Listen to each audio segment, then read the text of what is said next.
சமீபத்தில் 8000 கோடி மக்களுக்கு 5000 கோடி ரூபாய்னு சில விஷயங்களை ஒரு வீடியோவில் பேசி அது மூலிமா கிண்டலுக்கு ஆளானவங்க தான் மதுவந்தி. இவங்க அதுக்கப்புறம் மறுபடியும் ஒரு வீடியோ போட்டு அதில் சில விஷயங்களை பேசி மன்னிப்பும் கேட்டு இருந்தாங்க. இந்த மதுவந்தி பார்த்திங்கன்னா பிரபல நடிகர் ஒய்ஜி மகேந்திரனோட மகள்னு நம்ம எல்லோருக்குமே தெரியுங்க. ஆனால் அதை தாண்டி இவங்களை பற்றி பல விஷயங்கள் இருக்குது.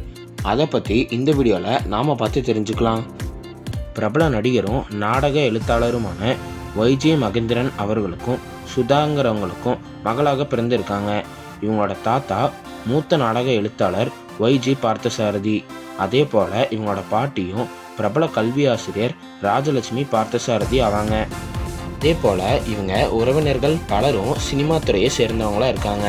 ஆனால் இவங்க மட்டும் பார்த்திங்கன்னா கொஞ்ச நாள் சினிமாவிலேருந்து விலகியே இருந்தாங்க. வெறும் அவங்க அப்பா கூட சேர்ந்து ட்ராமாக்களில் மட்டும் நடித்து வந்தாங்க. அதே போல் காலிபர் எஜுகேஷனல் ஃபவுண்டேஷனில் ஒரு போர்ட் ஆஃப் ட்ரஸ்டியாக இருந்து சில குழந்தைகளுக்கு படிப்புகளுக்காக உதவி செஞ்சு வந்தாங்க. அதுக்கப்புறம் பார்த்திங்கன்னா மதுவந்தி ஜெமினி கணேசன் அவர்கள் மற்றும் சாவித்திரி அவர்களோட பேரனான அருண்குமாருங்கிற நபரை திருமணம் பண்ணிக்கிட்டாங்க. இவங்களுக்கு ஒரு குழந்தையும் பிறந்ததுங்க. அருண்குமாரை திருமணம் செஞ்சதுக்கப்புறம் பார்த்திங்கன்னா மதுவந்தி எல்லாத்துலேருந்து கொஞ்சம் விலகியே இருந்தாங்க. அதுக்கப்புறம் 2016 விஜய் சேதுபதி நடிப்பில் வெளியான தர்மதுரை படம் மூலிமா இவங்க ஒரு போலீஸ் கேரக்டரில் நடித்து சினிமாலேயே அறிமுகமானாங்க. அதை தொடர்ந்து கடம்பன், சிவலிங்கா, தாராள பிரபு போன்ற படங்கள்லேயும் நடித்தாங்க. டிவி சீரியலான வாணிராணிங்கிற சீரியலில் இவங்க ஒரு நெகட்டிவ் ரோல்லேயே நடித்தாங்க. இந்தளவு இவங்க ஒரு பிரபலமாக இருந்தாலும் அதே சமயம் பார்த்திங்கன்னா இவங்களை சுற்றி சில சர்ச்சைகளும் வந்து கொண்டே தாங்க இருந்தது.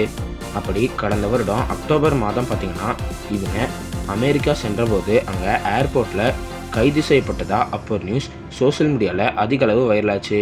ஆனால் இந்த விஷயம் முற்றிலும் வதந்தின்னு சொல்லி மதுவந்தியே தெரிவித்து இருந்தாங்க. அரசியல் சார்ந்து சில விஷயங்களை பேசுகிறதுனால மட்டும்தான் இவங்களை சிலர் ட்ரோல் செஞ்சாங்க. ஆனால் அதே சமயம் பார்த்திங்கன்னா அரசியலுக்கு அப்பாற்பட்டு நட்பின் அடிப்படையில் 2010 எம்பி கனிமொழி அவர்களை கூப்பிட்டு இவங்க ஒரு ஃபங்க்ஷன் நடத்தி இருந்தாங்க.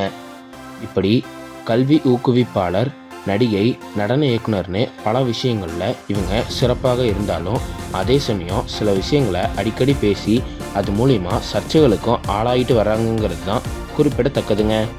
மேலும் இதே போல் பாசிட்டிவ் செய்திகளை தெரிஞ்சுக்கணும்னு நினச்சிங்கன்னா கீழே இருக்கிற சப்ஸ்கிரைப் பட்டனை கிளிக் பண்ணி பக்கத்தில் இருக்கிற பெல் ஐக்கானை ப்ரெஸ் பண்ணுங்கள்.